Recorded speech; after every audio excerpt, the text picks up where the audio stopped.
Salut à toi et bienvenue sur Magic Video, une chaîne qui parle exclusivement de vidéo. Du coup, je suis vidéaste, j'ai été vidéaste par le passé et eh bien, je partage certains conseils, en tout cas si ça t'intéresse de te lancer dedans. Et en particulier aujourd'hui on parle de matériel, on va parler de objectifs. Quels seraient les meilleurs objectifs à prendre si par exemple moi je devais recommencer de zéro par rapport à mes différents appareils? Par exemple là on est sur du GH5, quels seraient les meilleurs objectifs à prendre si tu as un GH5 ou un GH5S, voilà, tout simplement pour avoir le meilleur rendu vidéo possible, le rendu cinématique qu'on aime tous, pour un prix quand même assez réduit. Pour me présenter, donc du coup je m'appelle Stanislas Dulabarre, j'étais vidéaste par le passé, et j'explique que j'ai eu la chance de directement très bien commencer et d'avoir beaucoup de clients dès le début et de avoir un certain succès avec mon entreprise de vidéo dès le début, pour plusieurs raisons. Alors non seulement parce que j'étais un passionné, je vous conseille d'être passionné si vous voulez réussir en tout cas dans ce domaine, mais surtout aussi j'avais du très bon matériel et je passais du temps à bien choisir. C'est pourquoi je vous recommande de regarder cette vidéo en entier, car je vais donner des bons conseils je pense pour choisir des bons objectifs. Donc j'avais un GH5 à l'époque, j'avais également un GH5S. Et je vais vous donner du coup les meilleurs objectifs en tout cas que je vous conseille. Oui, donc du coup il y a 8 critères différents. Donc le premier, c'est que il faut que l'objectif soit en monture micro 4 tiers. Donc monture micro 4 tiers, ça veut dire quoi? Ça veut dire que vous allez pouvoir emboîter votre objectif très facilement dans votre boîtier, parce qu'on a du micro 4 tiers, qui finalement la monture, donc c'est l'embout, comment vous allez l'emboîter, parce que c'est possible que l'emboîtation se fasse pas directement et qu'on ait besoin d'une bague d'adaptation. On va le voir juste après. Mais en tout cas, c'est l'un des premiers critères. Il faut que ça puisse rentrer dedans facilement. Deuxième critère, c'est la focale. Il faut qu'elle soit adaptée à votre style de photo que vous avez envie de faire. Parce que j'explique que, voilà, par rapport à la focale, pour ceux qui ne savent pas ce que c'est, la focale, c'est finalement le champ de vision de votre appareil. Focale large, donc c'est ultra grand angle. Donc vous allez pouvoir capter un maximum d'informations. Focale courte, là, vous allez être beaucoup plus dans ce qu'on appelle le téléobjectif. C'est pour finalement beaucoup plus zoomer. Et bref, j'explique que ça aussi c'est un critère, c'est quel genre de focale vous avez besoin. Alors je vous rassure directement dans cette vidéo, j'en cite 7 d'objectifs, on va voir à peu près pour tout type de focale. J'ai cité d'ailleurs ultra grand angle, angle normal et téléobjectif. Je vais vous en citer du coup sur les 7 objectifs, en tout cas les 7 en tout cas appartiennent ou soit ultra grand angle, soit grand angle, ou soit normal, ou soit téléobjectif. À préciser également pour des raisons techniques. Alors on est sur du micro 4 tiers, il faut savoir que micro 4 tiers c'est un petit capteur. La base de référence quand vous voulez faire de la vidéo par exemple en cinéma, c'est la base du full frame. C'est un peu classique, c'est comme ça que les gens calculent leur focale. Du coup, il faut savoir que pour des raisons techniques, alors je vais vous donner à peu près la valeur du coup sur du full frame, ce que ça représente, mais généralement, que vous puissiez vous donner des idées, le micro 4 tiers, faut juste diviser par 2 au niveau du nombre du coup pour la focale, et si vous voulez passer de micro 4 tiers à full frame, il faut multiplier par 2. Voilà, juste pour des raisons techniques, je voulais juste en parler. J'explique vraiment par rapport à la focale, vous inquiétez pas, on va voir du coup sur ces 7 différents objectifs différents, et bien je vais vous donner à peu près leur style, pour quel genre de photo, c'est super intéressant, pour quelle prise de vidéo, etc. Donc ça c'est le deuxième critère. Troisième critère, j'explique, très important, c'est au niveau de l'ouverture. Alors pour ceux qui le savent, au niveau de la photo, c'est le fameux triangle, hein. C'est quand on prend une photo ou quand on prend une vidéo, parce qu'une vidéo c'est un enchaînement de photos, c'est 3 choses différentes. C'est tout d'abord l'ouverture, la vitesse, donc c'est le shutter là, quand il bloque comme ça, pour prendre une photo, la vitesse d'exposition, et également tout ce qui est ISO, donc c'est la sensibilité du capteur. Un bon objectif, généralement, on va s'accorder à dire que c'est un objectif qui a une grande ouverture. Donc ça veut dire qu'il va pouvoir ouvrir un maximum pour qu'il y ait un maximum de lumière qui puisse rentrer à l'intérieur. On va appeler ça aussi des objectifs rapides. Et ça se comptabilise par un F qui doit être le plus bas possible. C'est-à-dire que si vous avez, par exemple dans le cadre de micro 4 tiers, vous avez un 1.7, en ouverture c'est très très bien, c'est excellent. Voilà, c'est vraiment l'ouverture maximum, et au plus ça descend dans les F, mieux c'est. Mais bref. Donc du coup j'explique que voilà, les objectifs rapides c'est très très utile à avoir, tout simplement parce que ça va vous permettre d'être très polyvalent. Si vous avez envie par exemple de faire de la vidéo en pleine nuit, et bien vous allez avoir une grande ouverture, donc vous allez pouvoir capter très facilement la lumière. Si vous avez également envie d'avoir un bokeh derrière, donc c'est le flou, si vous faites de l'optique, vous allez vous rendre compte qu'au plus il y a une ouverture, en tout cas qui est forte, au plus vous allez voir qu'il y aura derrière. Par exemple, derrière moi, j'aurai du flou derrière, et c'est un rendu très cinématographique en tout cas, et c'est ce que les gens adorent. Ça donne un rendu très pro, parce que ça permet d'isoler le sujet du background derrière, et au plus vous avez une ouverture qui est forte, un objectif, au plus vous allez pouvoir régler votre objectif et faire en sorte que derrière, eh bien, il y a le fameux bokeh, le fameux arrière-plan, Et ça c'est excellent, en tout cas c'est un effet qui est très recherché en photographie. Donc ça c'est le critère numéro 3. Le critère numéro 4, donc j'ai noté stabilisation intégrée. Donc stabilisation intégrée, c'est est-ce qu'il y a une stabilisation directement dans l'objectif. Alors on a de la chance parce que sur le GH5 on a une très bonne stabilisation. Si vous avez un GH5S par contre il n'y a pas une stabilisation directement intégrée dans l'objectif. Est-ce que c'est un problème si vous avez encore un stabilisateur en plus du style Ronin S, Ronin XS, vous allez pouvoir avoir cette stabilisation, mais c'est vrai qu'au plus il y a de la stabilisation, généralement au meilleur est la qualité vidéo. Vous allez voir d'ailleurs dans les 7 objectifs que je vous propose aujourd'hui, il n'y en a qu'un seul qui a une stabilisation intégrée. C'est pas vraiment un problème quand on a du GH5 parce que c'est le grand avantage du micro 4/3, c'est surtout dans le GH5, le GH5 normal. Il y a vraiment une image stabilisée à l'intérieur du boîtier. Le boîtier stabilise lui-même l'image. Et si l'objectif en plus de l'intérieur du boîtier est stabilisé, c'est un avantage supplémentaire parce qu'on a une image encore plus stable. Mais je vous dis, c'est pas vraiment un critère très important parce que le boîtier en lui-même est déjà très bien stabilisé pour le GH5. Ensuite, autre critère, c'est le piqué. Alors qu'est-ce que le piqué? C'est finalement la qualité de l'objectif en termes de détail, en termes de netteté. Et il y a des objectifs qui ont une meilleure qualité que d'autres en termes de piqué. Donc je vais également vous le dire, ce sera un critère qui va revenir. En tout cas, le piqué, il faut qu'il y ait une netteté en tout cas qui soit de bonne qualité pour avoir vraiment une meilleure captation d'image possible. Également, j'ai noté aussi critère numéro 6, c'est il faut qu'il y ait un minimum de distorsion. Il y a certains objectifs, parce que c'est l'optique, qui, de par leur focale, de par leur complexité, comment ils sont fabriqués, qui ont parfois une distorsion sur le côté, donc sur les différents coins, donc en haut à gauche, en haut à droite, etc. Enfin bref. Et ça, c'est quelque chose à éviter. Nous, on veut avoir une image qui se rapproche le plus possible de la réalité. Et vous allez voir, quand vous comparez différents objectifs, ça peut arriver qu'il y ait de la distorsion. En tout cas, ça, je vais vous prévenir. En tout cas, je vais vous dire si cet objectif a de la distorsion d'après différents tests. Et enfin, j'ai aussi noté en critère numéro 7, c'est un critère qui me tenait beaucoup à cœur parce que moi, quand je faisais la vidéo, j'étais très adepte de ce qu'on appelle le run and gun. C'est vous sortez votre appareil directement, vous mettez votre objectif et en 2 secondes, vous pouvez mitrailler comme ça. Prenez les clichés. Et il y a certains objectifs qui vont être très gros, donc très gros, on a moins de liberté, et ça c'est quelque chose en tout cas qui me dérangeait. Je trouve que c'est un excellent critère en tout cas de rechercher beaucoup plus le petit et le léger, donc tout ce qui est minimaliste, parce que ça permet d'avoir plus de liberté et de mieux réussir du coup son tournage. Personnellement en tout cas c'est un critère qui est super important, ça prend moins de place aussi quand on a un sac. On n'a pas besoin de se trimballer trop d'objectifs, ou alors c'est des objectifs vraiment super lourds. Donc ça aussi c'est le critère du coup numéro 7. Et le critère numéro 8, c'est le rapport qualité-prix. Ça aussi c'est super important parce que je l'ai dit précédemment, les objectifs ça coûte plutôt cher. Il vaut mieux bien investir son argent, et il y a des objectifs qui valent vraiment le coup, ils vont être très rapidement amortis. Il y en a d'autres, ça sera beaucoup plus, vous allez vous faire plaisir, mais je vous conseille d'avoir déjà un certain niveau pour pouvoir directement les amortir parce que les objectifs parfois ça coûte assez cher. Donc voilà, vous allez voir, il y en a vraiment pour tout en tout cas. Et du coup voici en tout cas les 8 critères que je voulais vous présenter, les critères les plus importants avant du coup d'entrer dans le cœur du sujet. Donc voilà pourquoi on rentre directement dans le cœur du sujet. Je vous présente du coup ces 7 objectifs. Précisez que si ça vous intéresse, sachez que dans la description il y a des liens avec les références exactes, donc vous aurez juste à cliquer dessus et vous serez redirigé vers Amazon. Amazon je recommande parce que voilà, tout le monde connaît Amazon et c'est safe, et en plus vous pourrez recevoir très rapidement vos articles, et en plus si vous n'êtes pas satisfait vous pouvez toujours faire un retour et le retour est gratuit. C'est le grand avantage de commander chez Amazon, donc aucun risque de votre côté. Donc on commence directement avec le numéro 7, l'un de mes objectifs préférés, qui est le Laowa 7,5 mm en f.2. Alors je l'ai mis en numéro 7, j'aurais pu finalement le mettre en top 3 par exemple. Sachez qu'il n'y a pas vraiment d'ordre par rapport aux différents objectifs que je vais vous présenter aujourd'hui. C'est juste que je voulais qu'il ait beaucoup d'attention cet objectif, c'est pour ça que je l'ai mis en numéro 7 finalement, pour qu'il apparaisse en premier dans cette vidéo.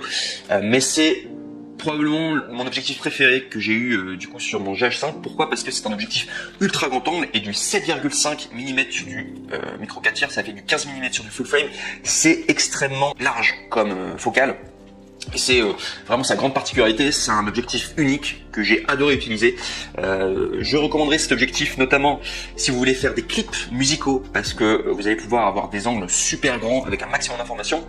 C'est également un objectif que je recommande si vous voulez utiliser un stabilisateur, avoir une image vraiment parfaitement stabilisée, parce que au plus votre objectif est large, au moins finalement ça se ressent les vibrations, parce qu'on a plus de marge.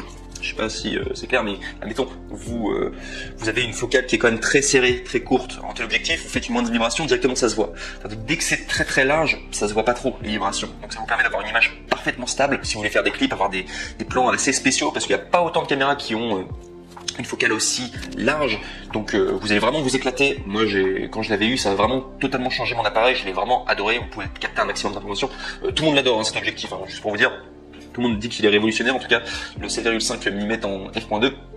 Et aussi, pourquoi je le recommande fortement cet objectif, et il m'a énormément dépanné pour plein d'opérations, c'est que avec le Laowa 7,5 mm en f.2, vous pouvez également capter un maximum d'informations dans le cadre de photos ou vidéos immobiliers. Donc si vous voulez prendre en photo des biens immobiliers, généralement on veut donner l'impression que le bien est extrêmement spacieux, et la meilleure façon de donner cette illusion, en tout cas que le bien est extrêmement spacieux et en plus qu'on puisse voir tous les détails du bien immobilier, c'est d'avoir un ultra grand angle. C'est vraiment les ultra grands angles, ce sont les objectifs parfaits par excellence si vous voulez faire de la photo en immobilier ou de la vidéo en immobilier. Donc pour moi c'est un must-have, c'est l'objectif le plus large que vous pourrez retrouver de tous les objectifs qui existent en micro 4 tiers. Quand il est sorti, il avait étonné plein de monde, il y a plein de gens qui se disaient mais c'est incroyable d'avoir un objectif comme ça. Pour moi, c'est un bijou technologique, il est vraiment unique en son genre et il va énormément vous dépanner. C'est pour ça que je le recommande énormément. Le Laowa 7,5 mm en f.2. Donc, j'explique au niveau des critères. Donc, c'est une monture en micro 4 tiers, donc vous pouvez directement l'emboîter dedans, donc il n'y a pas de souci. C'est vraiment fait pour le GH5 ou GH5S, les boîtiers en micro 4 tiers. La focale, donc j'explique, c'est ultra grand angle, donc 15 mm sur full frame, c'est ce que ça vaut. Ouverture en f2, donc j'explique que le f2 c'est très correct, surtout pour de l'ultra grand angle. Généralement, les ultra grand angles, ils ouvrent pas très bien. Là, ils ont quand même fait ils ont fait vraiment du lourd, hein, Laowa. Pour l'avoir testé, je trouve que le bokeh n'est pas de très bonne qualité, parce que vous avez des objectifs qui ont un bokeh qui est plus beau, mais entre guillemets, on s'en sert pas trop parce que l'ultra grand angle, vous captez tellement d'informations. Généralement, moi, quand je l'utilisais, je mettais la bague à fond, parce que vous pouvez régler, hein, c'est une bague d'ailleurs manuelle, sur celui que je vous propose, c'est une bague manuelle, je le réglais tout le temps vers l'infini, pour voir le plus de netteté possible. C'est-à-dire que je n'essayais pas de régler la focale pour pouvoir filmer de près, généralement, parce que quand je filmais de près, en tout cas, je trouvais que le bokeh n'était pas très beau, et de manière, on capte tellement d'informations que généralement, c'est comme ça qu'on utilise un ultra grand angle, on laisse toujours la netteté au maximum, quoi, quasiment. Donc là, soit je réglais un petit peu moins proche de l'infini, quoi. Je pense que vous devez voir là où je vais en venir, mais bref, très souvent en tout cas, je réglais en tout cas sur la netteté en tout cas à l'infini pour pouvoir capter un maximum d'informations. Donc je vous dis que l'ouverture f2 c'est très bien, vous pouvez filmer en pleine nuit, vous pouvez regarder d'ailleurs sur internet, il y a plein de gens qui ont fait des vidéos de cet objectif en pleine nuit et vous voyez que les rendus sont très bien. Je vous dis l'ouverture en tout cas très correcte, il n'y a rien à dire. Donc j'explique qu'il n'y a pas de stabilisation intégrée, mais c'est pas très grave de pas avoir de stabilisation intégrée parce qu'on est sur un objectif ultra grand angle. L'objectif ultra grand angle que j'ai dit précédemment, c'est qu'il n'y a pas vraiment de secousse, en fait la moindre secousse de gauche à droite ou quoi, ça se voit pas trop parce que c'est tellement large que vous avez une grande marge de manœuvre. À l'inverse d'un objectif beaucoup plus serré où là vous avez beaucoup plus intérêt à avoir une stabilisation. Bref, donc pas de stabilisation intégrée, mais c'est pas un grand problème.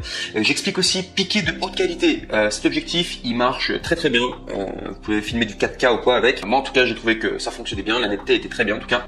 J'ai noté il y a un peu de distorsion, donc c'est distorsion mineure, mais en fait c'est obligé. Quand vous avez un ultra grand angle, ça va forcément distorsionner l'image parce que c'est pas ce qu'on a l'habitude de voir à l'œil nu. Donc ça va au niveau des lignes, en tout cas vous allez peut-être voir un peu de distorsion, mais c'est vraiment très mineur en tout cas. Donc j'explique que la distorsion n'est pas très grave en tout cas pour cet objectif. J'explique aussi une de ses grandes forces, c'est qu'il est ultra petit et compact, et moi je trouvais que c'était génial, on pouvait le mettre dans une poche.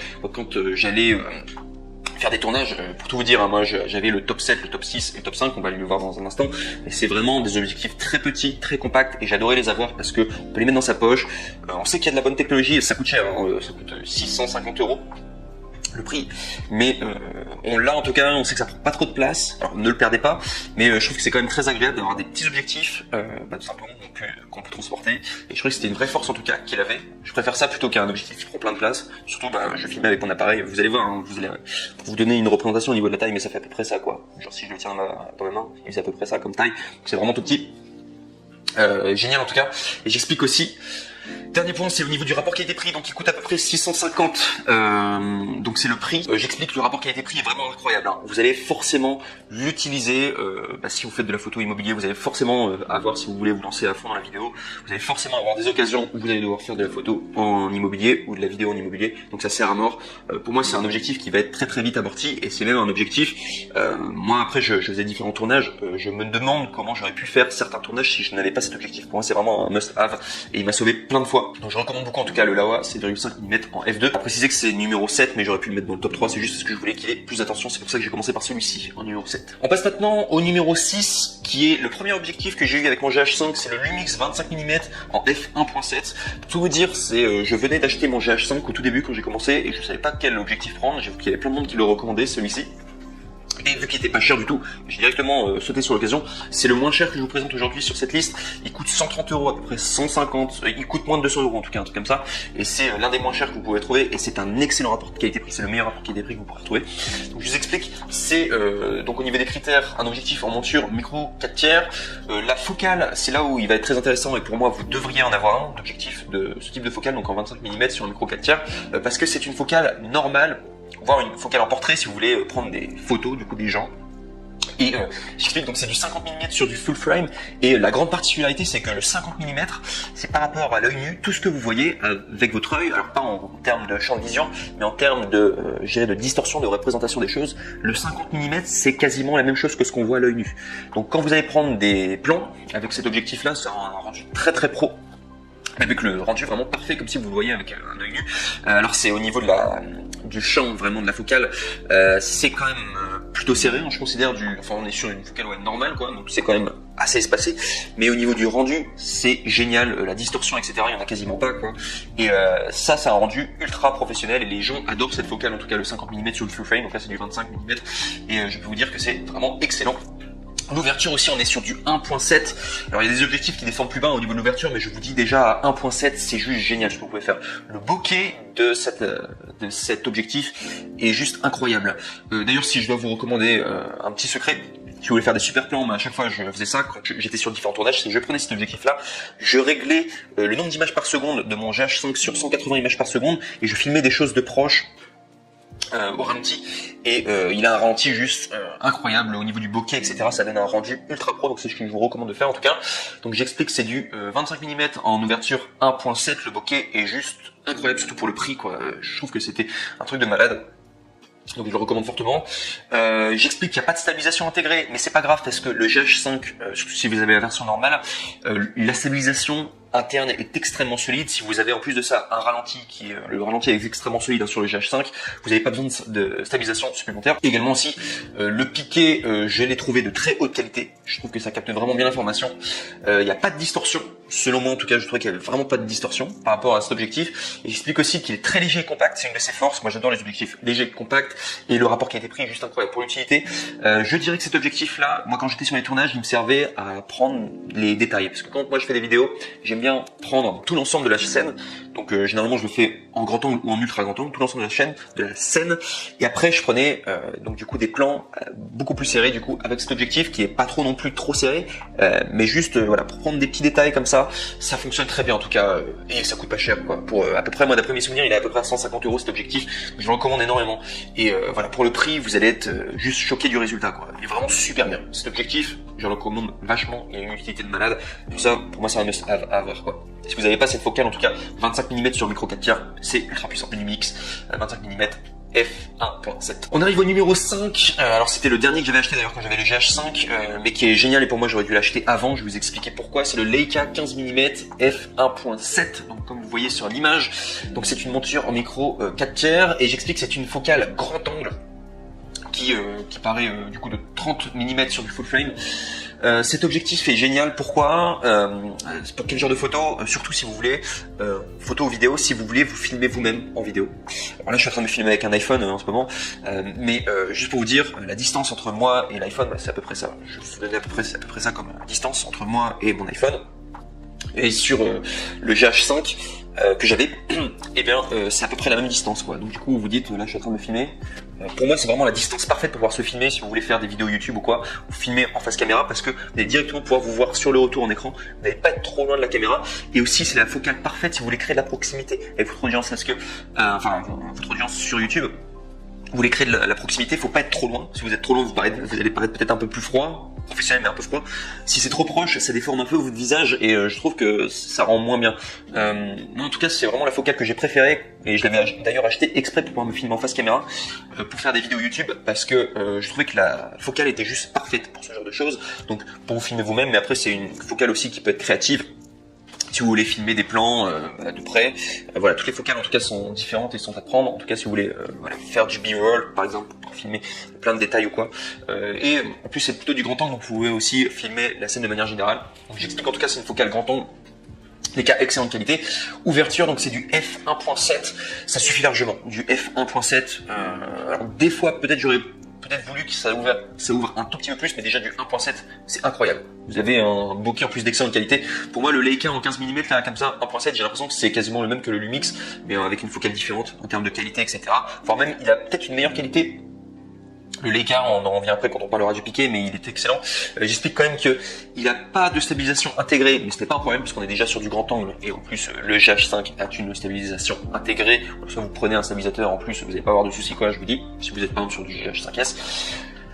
J'explique, ouais, vraiment, le piqué est incroyable. Je considère que le piqué était peut-être meilleur sur le Leica 15 mm que sur le Lumix 25 mm, mais il coûte plus cher. Et le Leica, je peux vous dire, c'est les meilleurs objectifs qui existent. C'est parmi les meilleures marques. La meilleure marque. J'explique aussi, il n'y a pas de distorsion, et c'est une des raisons principales pourquoi j'avais pris d'ailleurs le numéro 5 et pas le numéro 4. On en vient dans un instant parce qu'on va avoir un objectif qui va être quand même assez concurrentiel avec celui-ci, dans lequel j'avais beaucoup hésité, mais si j'ai plutôt penché vers celui-ci, le numéro 5, c'est surtout parce qu'il n'avait pas de distorsion. Il est vraiment impeccable, il n'y a pas de distorsion. Et également, j'explique qu'il est ultra petit et compact, ça aussi c'était un de mes critères, parce que moi je voyage pas mal, je suis toujours avec mon sac, j'adore les objectifs qui sont petits, et celui-ci c'est vraiment le plus petit. Je vais vous donner la taille, il va faire à peu près ça, comme dimension, il était vraiment tout petit. Et moi j'adore les objectifs, on les branche comme ça tout petit. On se demande si c'est un objectif normal quand on se dit c'est pas possible, c'est vraiment tout petit. Il y a une technologie de malade à l'intérieur. Génial en tout cas cet objectif. Beaucoup plus petit et compact que le numéro 4 que je vous montre dans un instant. Donc vraiment très petit et très compact. Et un rapport qualité-prix, moi j'ai trouvé excellent. C'est pas non plus incroyable, mais j'ai trouvé excellent. Il coûte à peu près cet objectif 500 € d'après mes souvenirs. Le Leica, mais vous avez une qualité de malade. Vraiment génial pour le numéro 5. On passe maintenant au numéro 4 qui selon moi est un concurrent direct du coup du numéro 5 qui est le Sigma 16 mm en 1.4 que je n'ai pas acheté mais que j'ai grandement hésité à acheter tout simplement pour son ouverture sur du 1.4. C'est extrêmement lumineux hein, les objectifs comme ça. Pour vous le présenter, donc c'est monture micro 4 tiers, focale grand angle, donc on est sur du 32 mm, équivalent 32 mm sur du full frame. Donc pour vous donner une comparaison hein, sur le numéro 5, on était sur du 30 mm, là on est sur du 32 mm, donc c'est un tout petit millimètre de différence, mais pour moi, vous allez dire, je suis un peu maniaque, mais ça les valait en tout cas. Moi je voulais vraiment avoir le plus de proximité possible avec mon audience, mais sans déformer mon visage ou quoi. Je préférais quand même le 30 mm que le 32 mm, même si ça ne joue à pas grand chose. Mais si vous voulez faire de la vidéo en tout cas en face caméra, je vous le recommande. En tout cas ça fonctionne quand même. Même si je préfère quand même le numéro 5 pour ça, parce que j'ai un tout petit peu plus proche. Moi je préfère en tout cas. En tout cas, focale grand angle, ouverture, donc j'ai noté incroyable, hein. C'est pour ça que j'ai failli l'acheter, parce que une ouverture en 1.4 c'est extrêmement lumineux. De nuit c'est hyper polyvalent, et aussi pour le bokeh, excellent. En plus le bokeh il est de qualité, on est quand même sur du Sigma, c'est une bonne marque, un objectif. J'ai expliqué que il n'y a pas de stabilisation intégrée. Également au niveau du piqué, alors j'ai expliqué aussi parce que j'avais regardé plusieurs comparatifs sur internet, sur des vidéos américaines notamment, et le piqué est un peu moins bien sur le numéro 4 que sur le numéro 5 du coup. C'est pour ça que j'ai beaucoup plus penché vers le Leica, parce que je voulais un piqué vraiment d'excellente qualité. Et j'expliquais aussi que par rapport au Leica il y a plus de distorsion, il y a une distorsion mineure quand même sur ce Sigma 16 mm en f1.4. Mais c'est vraiment mineur quoi, c'est vraiment les spécialistes, si on voulait l'objectif le plus parfait possible, bah, aller plus vers le Leica, mais celui-là ça se voit pas trop honnêtement la distorsion, mais c'est juste pour vous dire qu'il y a quand même une distorsion, vous avez partie quand même des critères. Également aussi, une des raisons pourquoi je l'ai pas acheté, c'est parce qu'il est plus grand et plus lourd que le Leica. Pour vous donner à peu près la dimension, il fait à peu près ça comme dimension. En comparaison avec le Leica qui faisait ça comme dimension, moi je suis minimaliste, j'adore voyager avec le moins d'objets possible, donc c'est pour ça que je l'ai pas pris. Et également aussi, ça peut paraître bête, mais vu qu'il y a un petit espace là comme ça avec l'objectif, bah, ça veut dire que vous captez l'image, vous avez besoin un peu plus de distance, donc non seulement il y avait les 2 petits millimètres en plus sur les 30, je passe de 30 à 32, donc ça fait un peu plus loin, et en plus l'objectif en plus, je dois encore mettre la caméra encore plus en arrière. C'est pour ça que j'ai beaucoup plus penché vers le Leica pour me filmer en face caméra, parce que celui-ci en tout cas je devais mettre la caméra un petit peu plus loin, et je me suis dit que ça allait peut-être pas forcément le faire.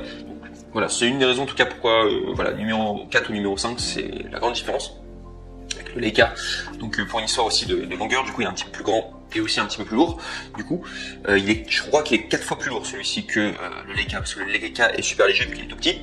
Et bref, et j'explique du coup pour terminer au niveau du rapport qualité-prix. Donc pour moi il est excellent pour l'utilité et aussi pour son ouverture, c'est très rare. On est sur un objectif je crois qui coûte 270 € ou 300 € je crois celui-ci, donc en comparaison avec le numéro 5 qui coûtait 500 €, donc on a quand même 200 € de différence, donc il est moins cher et son ouverture est meilleure du coup que le Leica. mais il est plus gros, il est plus volumineux, donc c'est à vous de faire le choix. Moi personnellement j'avais plus penché vers le numéro 5, mais si vous voulez plutôt privilégier l'ouverture. Moi je trouve déjà que du 1.7 c'est déjà excellent au niveau ouverture, mais du 1.4 c'est vrai que ça peut donner des plans vraiment juste ultra lumineux et juste magnifiques. Donc c'est à vous de voir en tout cas. Mais je peux vous dire déjà avec du 1.7, moi je me suis très rarement plaint d'être en 1.7, généralement c'est génial. Moi-même dès que j'ai des objectifs qui ouvrent encore plus bas que 1.7, généralement je reste souvent sur 1.7, parce que quand il y a une trop grande ouverture, au niveau de la netteté du sujet, il faut vraiment bien viser. Moi je préfère en tout cas rester du coup sur du 1.7, même si ça descend encore plus bas, généralement je règle toujours sur 1.7, bref, juste pour vous parler de mes préférences. On parle maintenant du numéro 3, donc on rentre sur le top 3, et celui-ci c'est un objectif qui est extrêmement connu, et à chaque fois que les gens ils veulent avoir le meilleur setup pour leur GH5 ou leur GH5S, ils se penchent vers ce setup. J'explique bien un setup parce que c'est pas que l'objectif là que je vous propose, c'est vous avez l'objectif plus la monture qui va avec. Donc j'explique, c'est le Sigma 18-35 mm en f 1.8.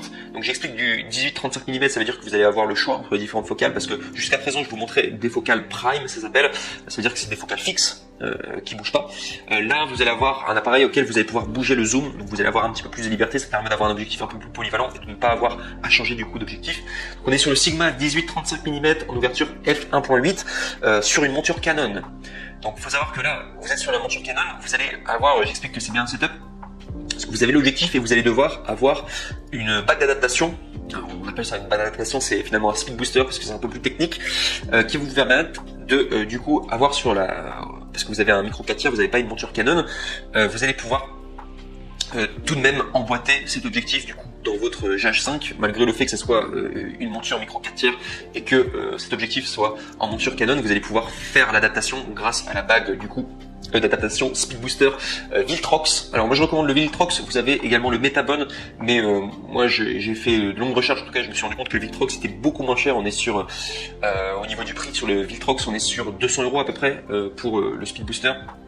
Tandis que le Metabone, là on est sur une bague d'adaptation, un Speed Booster, qui est à peu près 1000 €, donc c'est quand même beaucoup moins cher, et la qualité est quasiment la même pour Viltrox ou pour Metabone. D'après les différents commentaires, en tout cas j'ai fait de longues recherches, en tout cas je me suis rendu compte que le Viltrox était aussi bon. Donc, j'explique pour vous présenter cet objectif. Donc, monture Canon à adapter. Donc ça c'est un point faible, c'est que vous allez recevoir l'objectif, il n'existe pas en monture micro 4 tiers, donc vous allez devoir rafistoler entre guillemets, bricoler un peu pour avoir une bague d'adaptation, un speed booster pour pouvoir du coup l'emboîter et faire en sorte que ça fonctionne. Donc il y en a que ça dérange en tout cas, donc c'est juste pour savoir votre setup, vous allez devoir utiliser un speed booster. Par contre niveau focal, alors là vous allez vraiment avoir une focale polyvalente et plutôt proche, donc on est sur du 11,5-25 mm, donc sur du micro 4 tiers, et ce qui est un équivalent de 23-50 mm sur du full frame, donc c'est vraiment, vous avez une focale très polyvalente, donc qui est entre le grand angle et la focale finalement normale. Donc je trouve que c'est extrêmement polyvalent, parce que c'est souvent entre ces focales là où finalement on échange. Voilà, quand on est sur un projet. Enfin, moi je trouve que c'est une grande polyvalence, et au niveau des millimètres en tout cas, la différence focale c'est quand même très large. Quand vous êtes sur n'importe quel projet confondu, c'est quand même très polyvalent, vous pouvez faire beaucoup de choses. Au niveau de l'ouverture, alors j'explique, c'est une ouverture incroyable parce que c'est marqué, on est sur du f 1.8, mais en fait sur du micro 4 tiers, vu qu'il y a le speed booster qui adapte finalement le capteur qui normalement est censé arriver sur du Canon, mais là finalement il adapte sur du micro 4 tiers. Il faut savoir qu'on gagne au niveau des, on appelle ça des stops par rapport à l'ouverture, et au lieu de du coup avoir un objectif qui est à 1.8 sur du micro 4 tiers, ça correspond à un objectif à 1.2, ce qui est une ouverture juste exceptionnelle. Je vous expliquais déjà, une ouverture à 1.4 c'était juste incroyable. Là on est sur une ouverture 1.2. Je peux vous dire, c'est un truc de malade. Vous allez juste avoir une ouverture de cinglé. Je vous conseille de vraiment bien viser du coup au niveau de la netteté pour bien régler sur le sujet. Mais je peux vous dire que 1.2 au niveau de l'ouverture, c'est juste un truc de malade. Vraiment. Alors moi je l'ai pas eu ce numéro 3, j'ai eu sur le numéro 2, je vous en parle dans un instant. Mais juste, j'ai déjà eu du coup un objectif en f1.2, c'est juste un truc de malade quoi. Vous pourrez prendre des plans ultra lumineux. C'est vraiment, vous allez avoir un résultat, vous allez être très étonné en tout cas de la puissance du coup de l'image que vous allez pouvoir avoir quoi. C'est juste un truc de fou. Donc j'explique, ouverture incroyable à f1.2, donc si vous êtes sur du micro 4 tiers, c'est à peu près son équivalent. Il n'y a pas de stabilisation intégrée. Alors certaines personnes sont plaignées par rapport au fait que cet objectif n'ait pas de stabilisation intégrée. Je vous dirais, si vous êtes sur du GH5S, oui ça va vous poser problème, mais sur du GH5 normal, pas trop de problème. Il y a juste un truc qui est arrivé quand même souvent, c'est par rapport au setup, vu qu'il y a quand même la bague d'adaptation plus l'objectif, vous allez avoir déjà quelque chose d'assez lourd et il y aura un peu de jeu. Pourquoi est-ce que je vous recommande si vous voulez avoir ce genre de setup? Il propose des sortes de cages pour pouvoir tout simplement soutenir votre bac d'adaptation et votre objectif du coup à votre boîtier, et ça c'est quand même un petit investissement à faire, mais ça vous permettra du coup d'avoir le moins de jeux possible, parce qu'il y en a ça dérange en tout cas d'avoir ce petit jeu. J'avais également vu par rapport aux différentes critiques que cet objectif il faisait aussi pas mal de bruit au niveau de son réglage du coup par rapport à sa netteté, du coup pour pouvoir régler la netteté du coup sur le sujet. Quand on le mettait en automatique en tout cas il faisait pas mal de bruit. De manière quand vous faites du GH5 généralement vous faites tout manuellement parce que ça bouge trop. Enfin l'autofocus est juste merdique en fait, l'autofocus sur le truc. Donc sinon j'explique aussi donc pasterisation intégrée. Par contre le piqué est vraiment incroyable pour cet objectif. Le Sigma en tout cas ils ont très bon piqué. Alors moi j'ai un Sigma, c'est un autre, je vous le présente dans un instant, mais de tout ce que je connais de Sigma, je crois qu'ils ont un piqué vraiment incroyable et une netteté vraiment très très puissante. J'explique qu'il n'y a pas de distorsion, donc c'est le grand avantage des objectifs Sigma, c'est de la bonne qualité, hein, je peux vous dire du Sigma. Donc j'explique un de ses défauts, c'est que le setup est lourd et volumineux, ouais. Vous allez quand même avoir un truc quand même assez lourd. Déjà le GH5, bon c'est un boîtier qui est pas très lourd comme le GH5, mais avec l'adaptateur en speed booster, plus l'objectif qui est quand même assez lourd, je peux vous dire que vous allez avoir un setup, c'est le gros problème, c'est ce qu'on lui reproche. Même si vous allez quand même avoir une grande polyvalence au niveau de l'image que vous allez pouvoir créer, du coup, pour que vous soyez au courant. Et j'ai également mis au niveau du rapport qualité-prix, si vous avez en plus de ça l'objectif plus le speed booster, on est à peu près aux alentours de 700, voire même 800 euros je crois. Donc du coup pour le numéro 3, c'est quand même un coût. Voilà, c'est simplement pour vous montrer du coup le numéro 3, mais on est quand même sur un setup qui est extrêmement populaire. La plupart des gens qui ont un GH5 eh bien, partent sur ce genre de setup, sur cet objectif plus l'adaptateur du coup.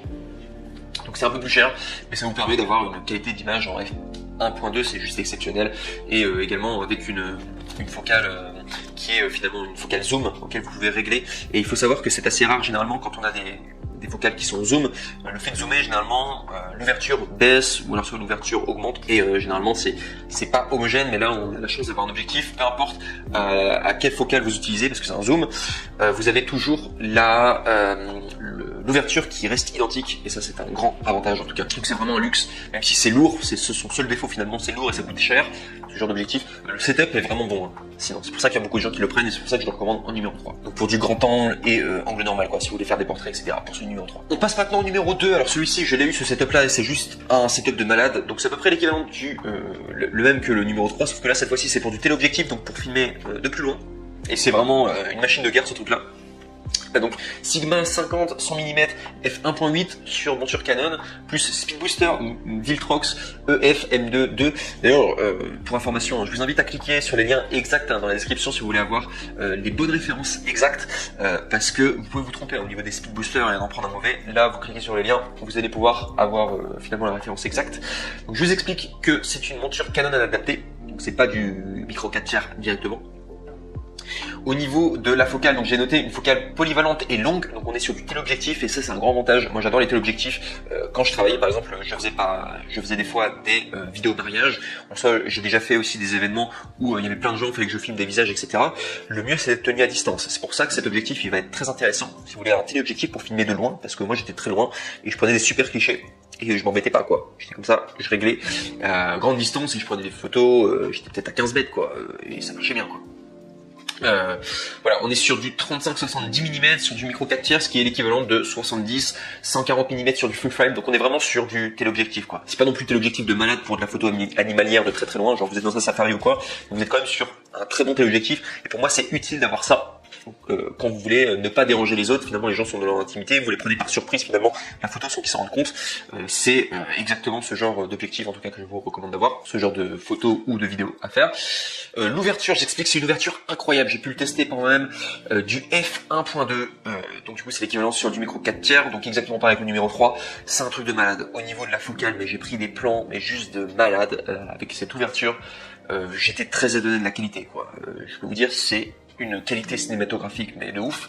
Donc f1.2 en tout cas vous allez pouvoir vous amuser, même si souvent je revenais à f1.7 parce que c'est déjà très très bien pour avoir un beau bokeh, parce que le bokeh il est exceptionnel pour celui-ci, sur le Sigma 50 100 mm, qui est d'ailleurs quasiment la même qualité que pour le numéro 3, hein. C'est un bokeh d'excellente qualité, ceux des Sigma.